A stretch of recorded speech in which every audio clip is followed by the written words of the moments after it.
Terima kasih atas waktu yang diberikan kepada saya. Gus Bah ini idola kami, Gus, dari Jawa Timur kami. Oh iya, dari iya. Surabaya. Iya, jauh-jauh ke Surabaya dari sini ingin mendengarkan langsung pengajian Jauhan Gus Bah. Banten. Begini Gus, sesuai dengan tema kali ini kan dengan iman dan amal soleh kita menuju Indonesia maju ya. Tapi alhamdulillah tadi melebar ke notaris ya sebagai profesi kita. Yang kita tahu bahwa iman saya, iman semuanya ini seseorang pasti abdon ya Gus ya.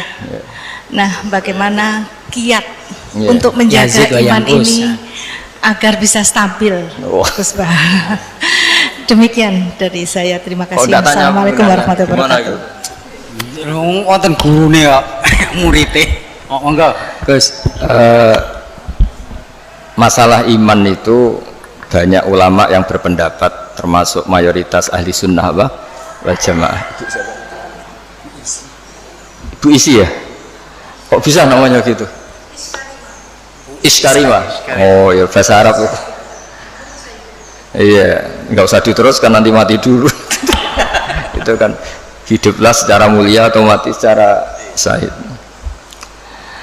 Begini ya, iman itu banyak ulama berpendapat, mayoritas ahli sunnah bahwa iman itu bisa naik, bisa turun.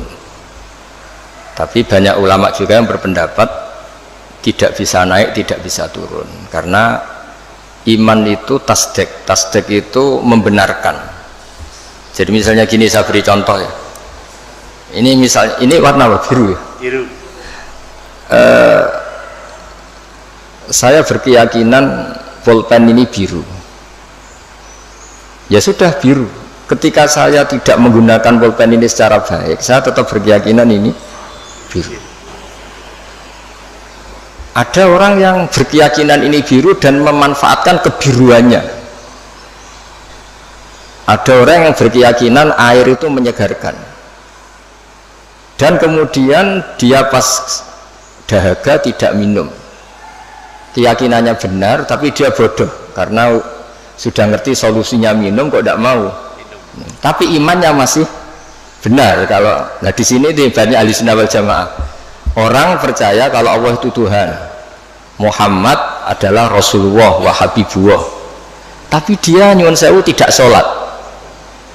Menurut pendapat ahli sunnah wal jamaah, dia tetap entah kapan tetap masuk surga karena dia tetap iman. Orang yang mengatakan air itu menyegarkan itu masih waras, meskipun dia tidak memanfaatkan air itu. Orang yang mengatakan Allah itu Tuhan dan Muhammad kekasihnya masih waras, meskipun tidak sholat. Nah di sini makanya pendapat ahli sunnah itu gimana? Orang yang meyakini Allah itu Tuhan, Rasulullah kekasihnya dan Rasulnya tetap mukmin, tidak menjadi kafir, meskipun harus disiksa neraka lama sekali karena tidak sholat, tidak zakat. Nah ini penting saya utarakan, di antara pembeda ahli sunnah dan tidak adalah ahli sunnah tidak pernah mengkafirkan orang yang maksiat, tapi tetap dosa. Nah sekarang begini contoh paling gampang, koruptor itu setelah korupsi masih warga Indonesia apa enggak? Masih kan? Penjahat juga warga Indonesia enggak? Jadi orang tidak tercerabut dari warga Indonesia hanya karena korupsi. Nah, jika iman dengan makna tasdek, maka iman itu seperti tadi. Tapi iman itu masalahnya adalah diantaranya itu kalau sudah percaya itu yang ngambil konsekuensinya. Nah di sini mengalami yazidu wayangkus. Misalnya cara wong Jawa nek wis keceluk bapak ya tanggung jawab, nek wis keceluk suami ya nafakoi. Tapi pertanyaannya, suami yang sempurna gimana? Yang nafakoi, yang mencintai. Tapi jangan dibalik, kalau gak nafakoi terus gak suami, sama radio suami mesti nganggur ya akeh. Jadi ini kan masalah-masalah yang menjadi perdebatan ulama. Nah kalau sampean tanya gimana cara menambah iman, ya tadi dengan amal soleh, dengan. Tapi saran saya di atas amal soleh itu ada yang namanya akidah, cara berpikir. Misalnya begini, Saya ini sebagai kiai itu ya kadang-kadang takut mati. Tapi kecil sekali saya takut mati. Karena setelah saya berpikir, dulu saya itu nggak ada. Saya ini kelahiran tahun 70. Sebelum tahun 70 itu saya tidak ada. Tahu-tahu ada. Dan ketika ada saya tidak tahu cara ngatur jantung saya, paru-paru saya, sistem oksigen yang saya butuhkan. Artinya ketika kita hidup pun itu sebenarnya kita tidak pernah ngatur kehidupan kita. Kenapa kita takut mati? Takut, wah aku nak mati itu sewa poni kuburan. Wis ditimbun, diapa terus bisa apa? Sebetulnya zaman kita hidup pun kita bisa apa coba? Apa terus mentang-mentang bupati dia ngatur jantungnya sendiri kan ya enggak? Apa mentang-mentang presiden terus bisa ngatur oksigennya kan enggak? Sebenarnya zaman kita hidup tuh ya enggak bisa ngatur diri kita. Makanya inna sholati wa nusuki wa mahyaya wa mamati lillahi rabbil alamin. Jadi ulama itu melatih itu. Makanya manusia itu pernah jadi janin, ini untuk pelajaran. Kata orang-orang tasawuf, janin itu ya pernah protes sama Allah. Ya Allah, kenapa saya punya kaki? Memangnya untuk apa? Karena dia di kandungan ibu, masih di rahim. Untuk apa punya kaki? Saya tidak perlu jalan-jalan. Untuk apa punya tangan? Tapi setelah lahir baru tahu gunanya kaki sama tangan. Nanti mati juga gitu. Artinya zaman kita hidup sendiri itu tidak bisa ngelola kehidupan kita sendiri. Kita tidak bisa ngatur jantung kita, paru-paru kita, tidak bisa. Tapi gara-gara keangkuhan kita, seakan-akan ketika kita hidup itu bisa menentukan semuanya. Padahal tidak, sama saja. Nah, dengan begini terus kita iman tuh gampang. Ya sudahlah, paling mati seperti itulah. Saya zaman hidup ya tidak ngerti cara ngatur hidup. Toh nyatanya hidup paling pas mati juga Allah cara ngelola kehidupan kita setelah mati. Ya sudah. Saya itu bayangkan gini Pak Arifin, saya pernah ada sekumpulan dosen ngaji saya di Jogja, tak jawab itu sampai banyak yang nangis. Saya bilang gini, andai kan Anda jadi Tuhan, susah mana mengembalikan orang seluruh dunia hidup lagi sama bikin Nabi Adam. Karena ini banyak yang ilmuwan biologi, susah bikin Nabi Adam. Karena ketika Allah bikin Nabi Adam itu kan bikin master. Di Nabi Adam itu tersimpan miliaran atau ratusan miliar orang yang akan hidup ila yaumil. Allah harus bikin satu sistem gen yang berpopulasi, yang melahirkan populasi utuh lagi. Itu kayak apa desainnya susahnya? Di Nabi Adam itu awal mula coba harus bikin sperma yang nanti itu jadi indukan semua sperma seluruh dunia. Jadi cara ilmuwan nak wis ana dibalekno gampang, sono datane. Ana aktene cara notaris. Artinya apa? Sebetulnya alam seluruh manusia ini pernah ada di satu fisik orang, yaitu Nabi Adam. Lho cara sampean dadi ilmuwan, susah gak gawe Nabi Adam. Bikin manusia master yang nanti melahirkan miliaran orang dan semuanya mandiri. Setiap kelahiran itu kan punya jantung sendiri, punya paru-paru sendiri, punya. Terus masternya itu bikinnya gimana soalnya? Dan setiap jantung itu punya sistem sendiri, punya urat sendiri. Dan itu dulu dipadatkan di siapa? Nabi Adam. Makanya Allah tuh sering cerita, kalau kamu tidak percaya kenapa saya bisa mengembalikan kamu setelah mati, coba kamu berpikir, kamu bada'na awwala khalqin no itu dari tanah dan kemudian jadi manusia. Ya sama lah, setelah itu nanti jadi tanah tak jadikan manusia lagi, masalahnya apa? Kan nggak pernah ada masalah kata Allah. Nah itu juga cara-cara menambah apa? Keimanan, maksud saya seperti itu. Ya saya kira demikian. Kemudian ini saya satu dari online ya kan, yang lagi ngetren katanya nih Gus. Jadi sekarang ada katanya haya alat jihad. Oh, provokator ya. Nah ini pertanyaannya dari Mas Faris Sidoarjo. Bagaimana kriteria batasan sehingga dikatakan pemberontak pada pemerintah yang sah atau buhot? Dan kemudian bagaimana menyikapi kejadian yang lagi ngetren viral tentang adzan ajakan jihad? Apakah itu ada tuntutan dari Nabi atau tidak, atau termasuk bid'ah? Oh. Nah, berat. Enggak, biasa aja kan. Enggak, ini kalau notaris bakas ini aneh. Pertanyaan umum ini. Enggak, sebetulnya semua orang tahu kok adzan itu ya dengan kalimah-kalimah yang sudah seperti itu riwayatnya dari Rasulullah Shallallahu Alaihi Wasallam. Dan kita masalah jihad juga ngerti lah. Dulu bangsa kita ini dijajah Belanda ya mereka otomatis jihad. Dulu Mbah Hasyim ya bikin resolusi jihad. Semua itu kan muqtadul hal sesuai konteks.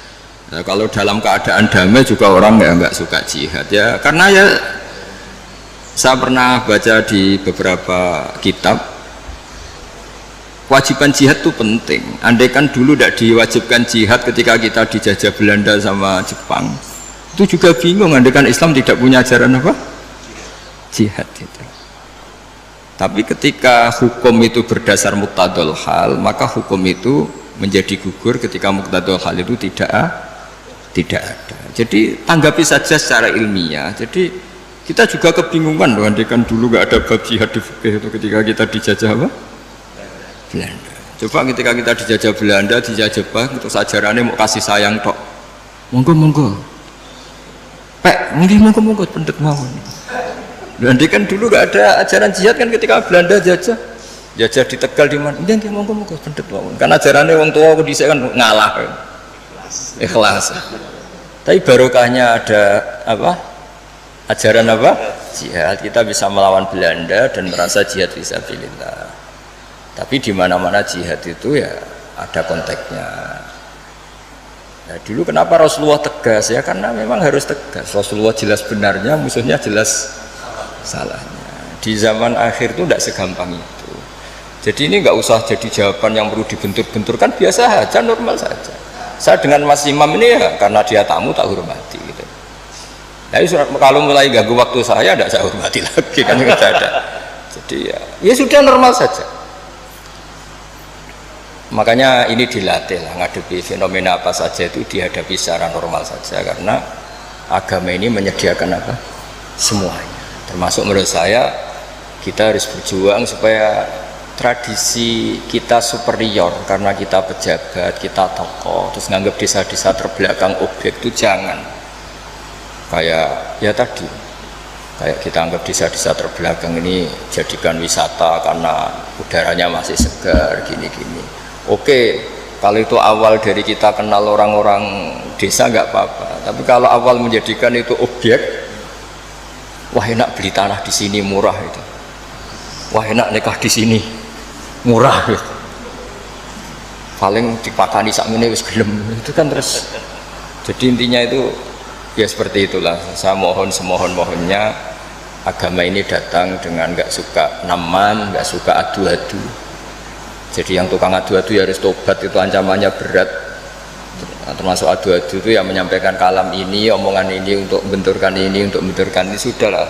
Kamu bayangkan ketemu Allah itu berani tanggung jawab apa enggak? Kita semua maksudnya. Sehingga jangan pula yang suka Islam rahmatan alamin terus nggak ngomong bab jihad aja, jangan juga. Dulu kita tidak bisa bayangkan ketika ada Belanda, ada Jepang, andekan orang Islam nggak disangoni kewajiban apa? Jihad. Tapi semua itu ya ada muqtadul halnya, ada konteksnya, terus ada ya ini normal saja. Jadi sebetulnya nggak perlu dijawab karena ini urusan notaris, tapi ini hukum normal buat tidak ada. Jadi kalau yang menentang saya tentang semua kitab yang ada di fikih itu memang ya jawabannya seperti itu. Yang jelas itu ya sudah ya, kita ingin rohama bainahum, ingin saling mencintai, saling melengkapi, saling menghormati, dan semua kita doakan apa humahdina fiman terus sampai apa dan seterusnya. Dan selalu guru-guru kita, Mbah Mun, bapak saya itu kalau setiap ketemu orang, ketemu kelompok tertentu itu mesti doanya Allahumma alif baina qulubina wa aslih dzata bainina, supaya kita itu baik-baik saja. Karena menyatukan hati itu ya tidak gampang. Rasulullah yang kekasihnya saja dingendikani pangeran, aku sendiri Muhammad yang menyatukan hati antara Aus dan Khazraj. Lau anfaqta ma fil ardi jami'an ma allafta baina qulubihim walakinnallaha allafa bainahum. Jadi kalau ingin Indonesia damai, semua wali maupun tidak wali, apalagi yang jabat ini harus berdoa. Yang bisa mendamaikan itu hanya kersane Allah. Kita tidak bisa. Bupati, wakil bupati, roto-roto ya seangkatan, bariku ya taruh. Itu sudah sunnatullah. Jadi artinya Makanya di antara sifatnya Nabi di beberapa kitab dulu itu apa? Mengumpulkan api dan salju. Ketika Ka'bul Akhbar dan banyak peneliti Taurat itu ngerti Nabi punya sahabat yang bernama Abu Bakar yang dingin sekali, dan punya sahabat Umar, itu yang dimaksud. Jadi mengelola itu, mengelola hatinya orang itu. Apalagi ngelola 2 istri atau 3 istri dari zaman itu susahnya. Ilmu tersendiri. Iya itu kan, ya ilmunya dapat. Jadi saya mohon sekali lah bahwa kita harus sering berdoa, Allahumma alif baina qulubina wa aslih data bainina. Dan kita disatukan oleh Indonesia. Semuanya anak bangsa harus kita hormati. Kita harus ingin Indonesia ini baik, lebih baik, karena PR kita ini banyak sekali. Jangan dihabiskan untuk hal-hal yang ya, jadi saya mohon sekali. Jadi ya sudah seperti itulah, nggak usah ini bukan jawaban saya, jawaban nurani seluruh bangsa Indonesia, seluruh bangsa dunia. Itu kan ya normal, ini kan sudah sebenarnya nggak perlu dijawab, sudah normal, ini normal sekali. Mungkin ada saja Ya ini gue mawon kula niku. udah ini sudah selesai. Selesai. Lah niku tasih setunggal malih. Oh iya. Ya.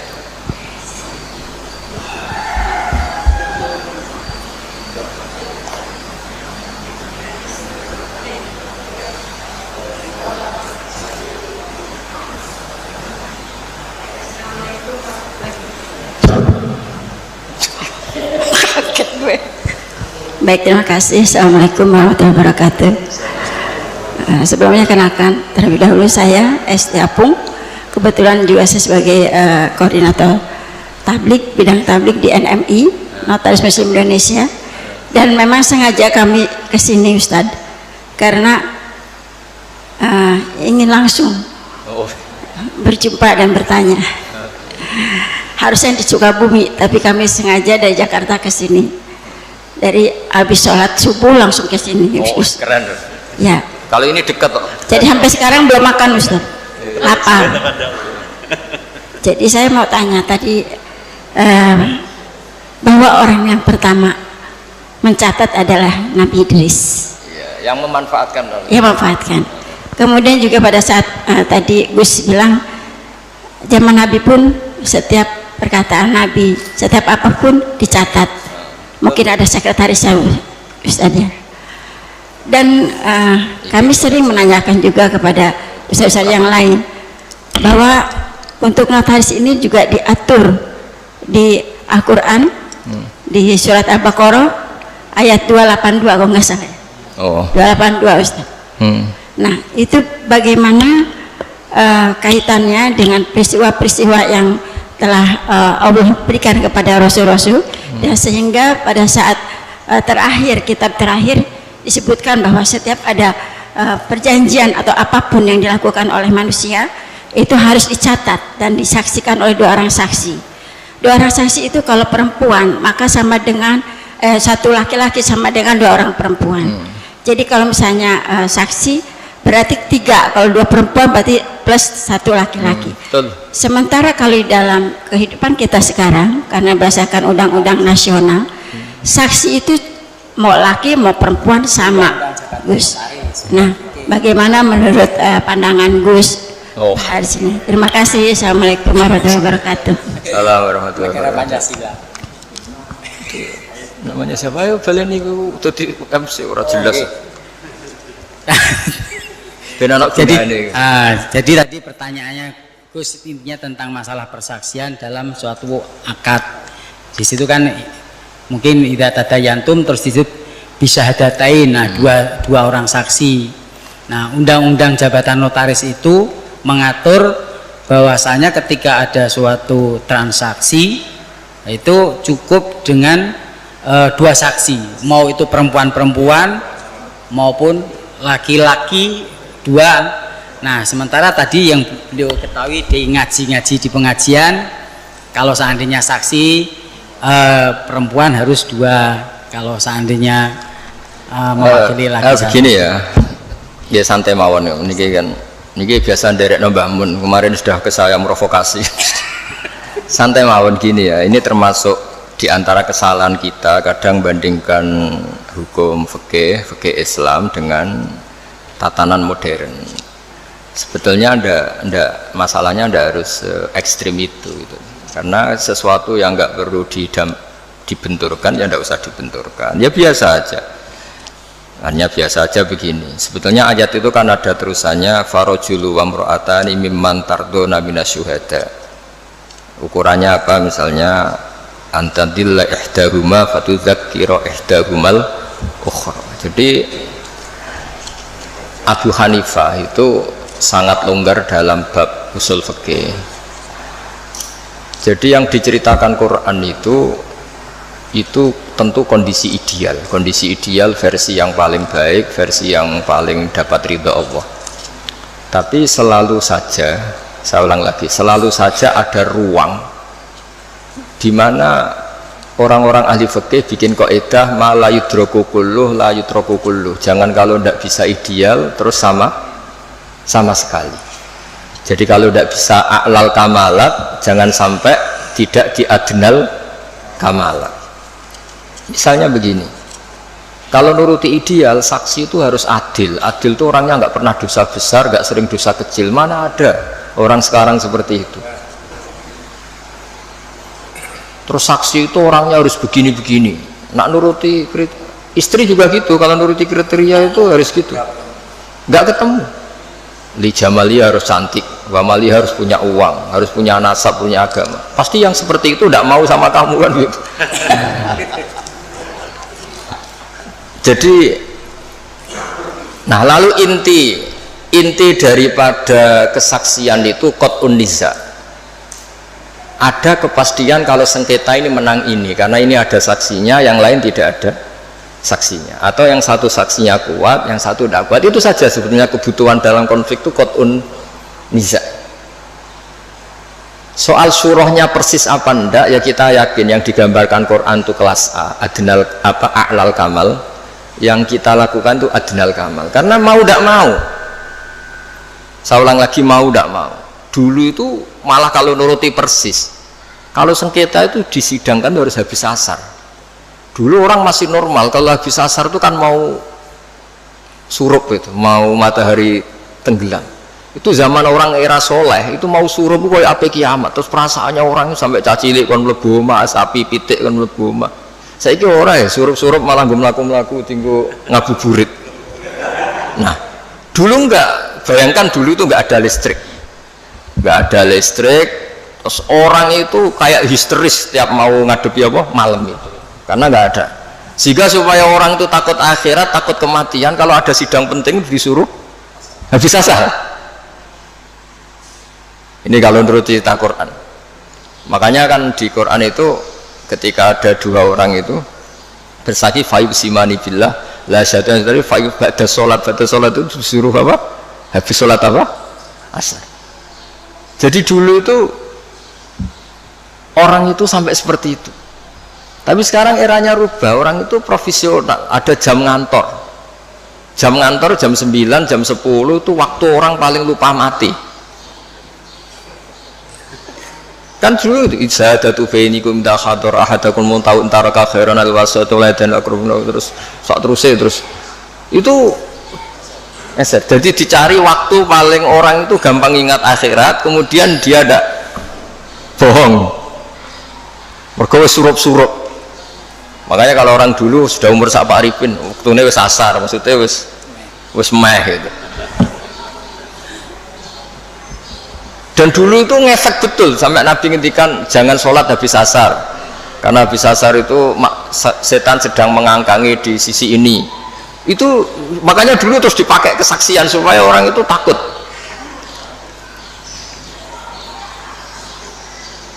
Nah, makanya saya cerita nggak perlu benturkan hukum fikih Islam dengan hukum negara, tapi kita juga jangan mengatakan terus sudah saatnya meninggalkan fikih Islam malah keliru lagi. Kita katakan tadi al-maisur la yasqutu bil ma'sur, yang bisa dilakukan ya dilakukan, yaitu tadi inti daripada kesaksian itu kan ada qat'un niza tadi.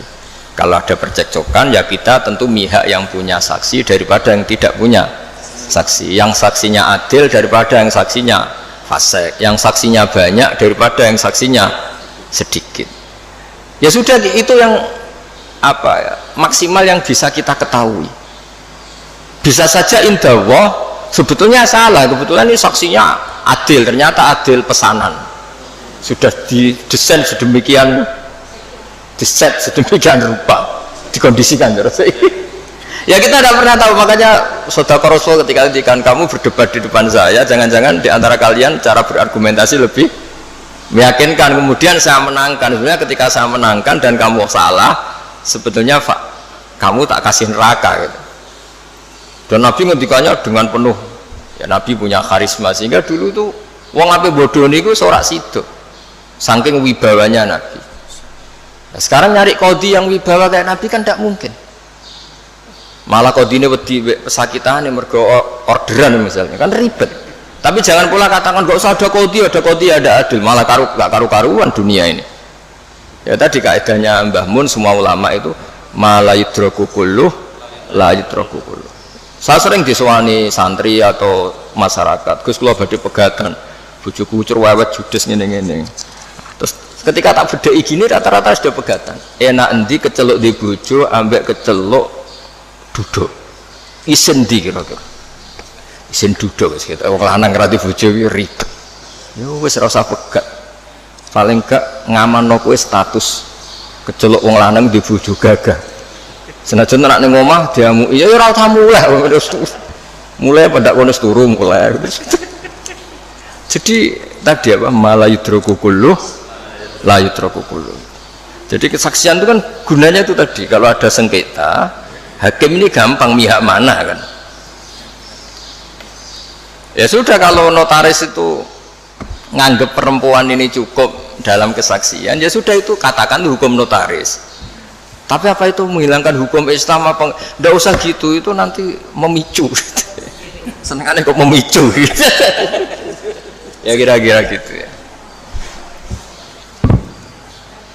Masih ada waktu, Gus? Satu Kapan lagi. aja cerita ya cerita enggak ya nggak apa-apa ya diterus. Oh itu masih ada itu. Silakan. Karena yang hadir itu spesial ya, jauh-jauh. Oh iya.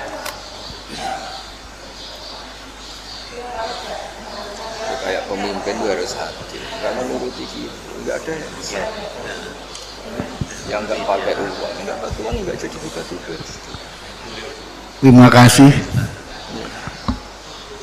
Saya tadi sangat terkesan apa yang disampaikan Gusmu berkenaan dengan Gus Baha, saya mohon maaf, berkenaan dengan perdagangan ya. Iya.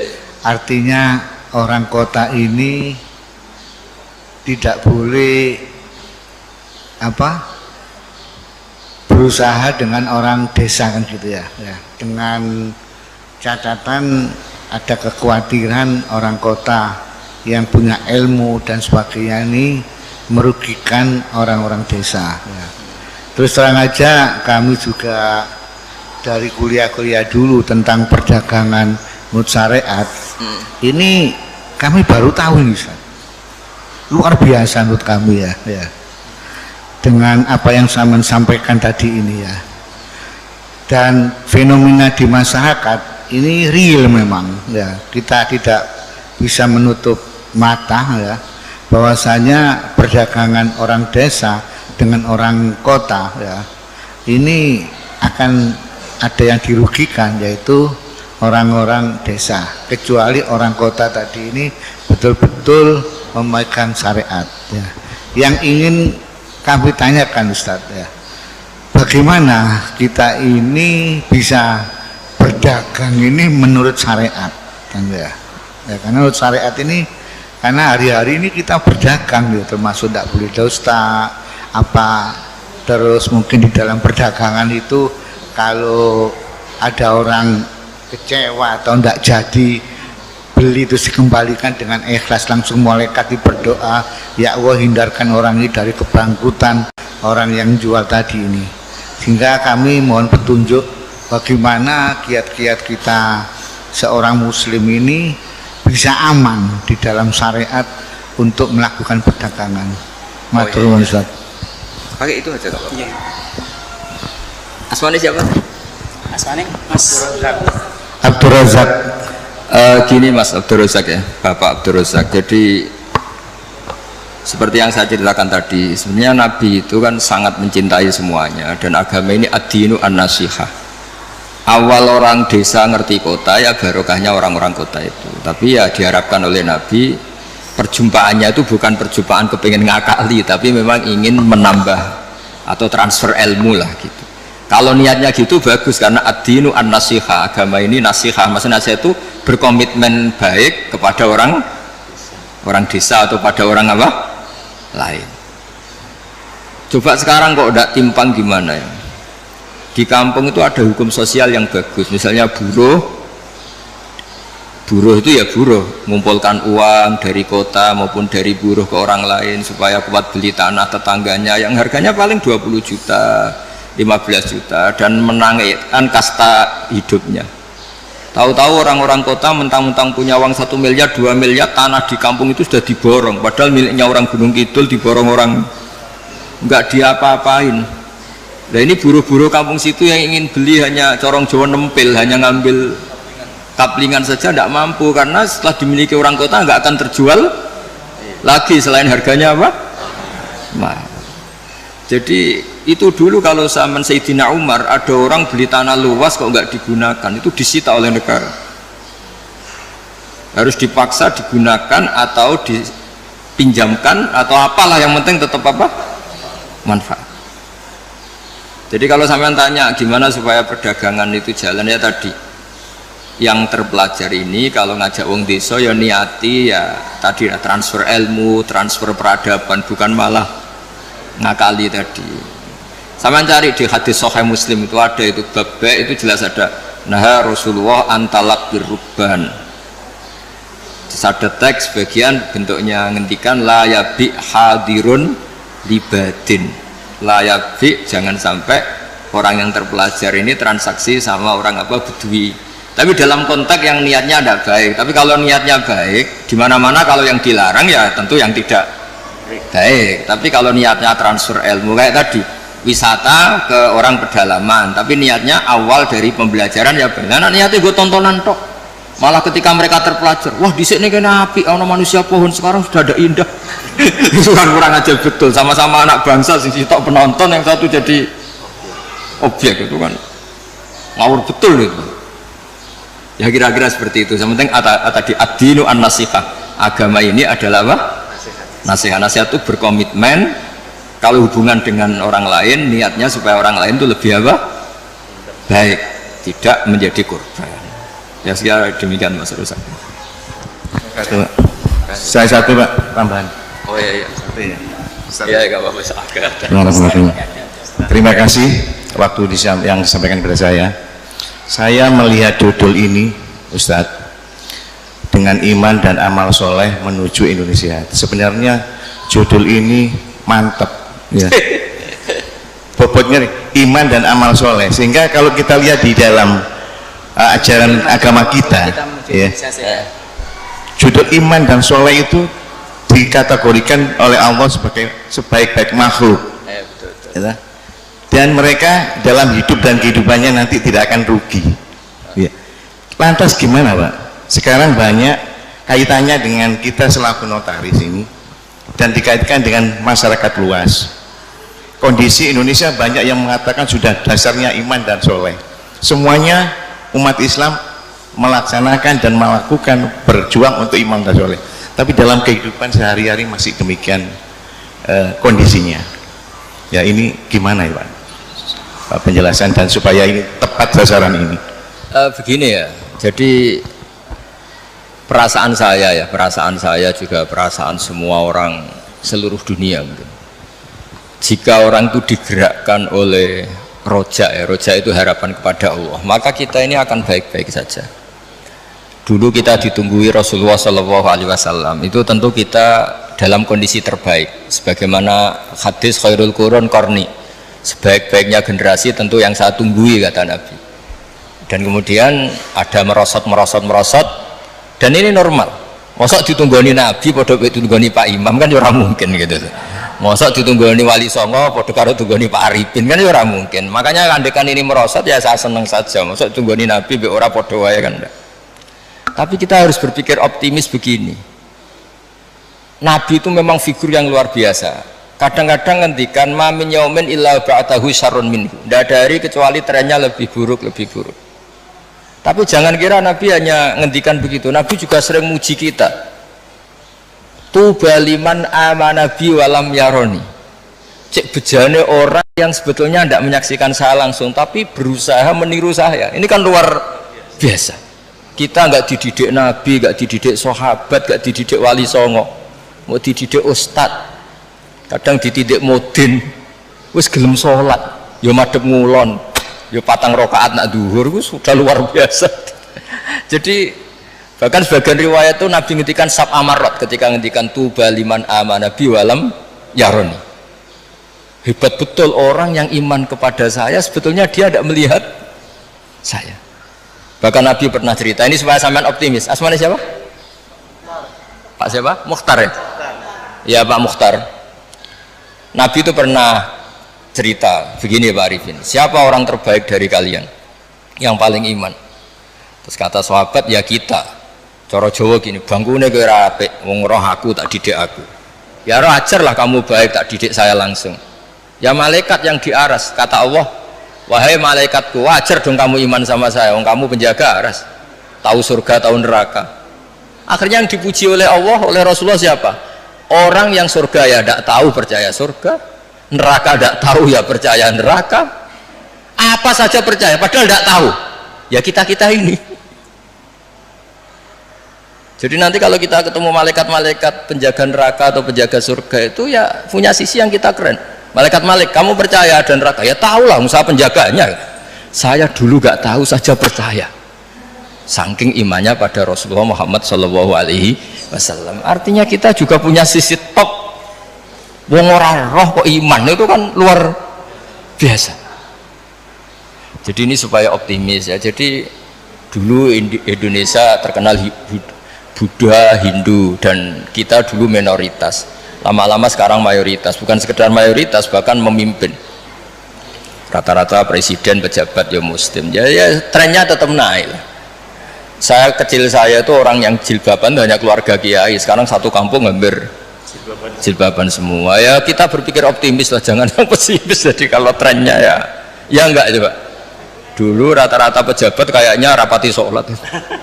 Sekarang arah sholat itu ora keren ya. Ya saya kira demikian. Mari kita tutup dengan bacaan Al-Fatihah.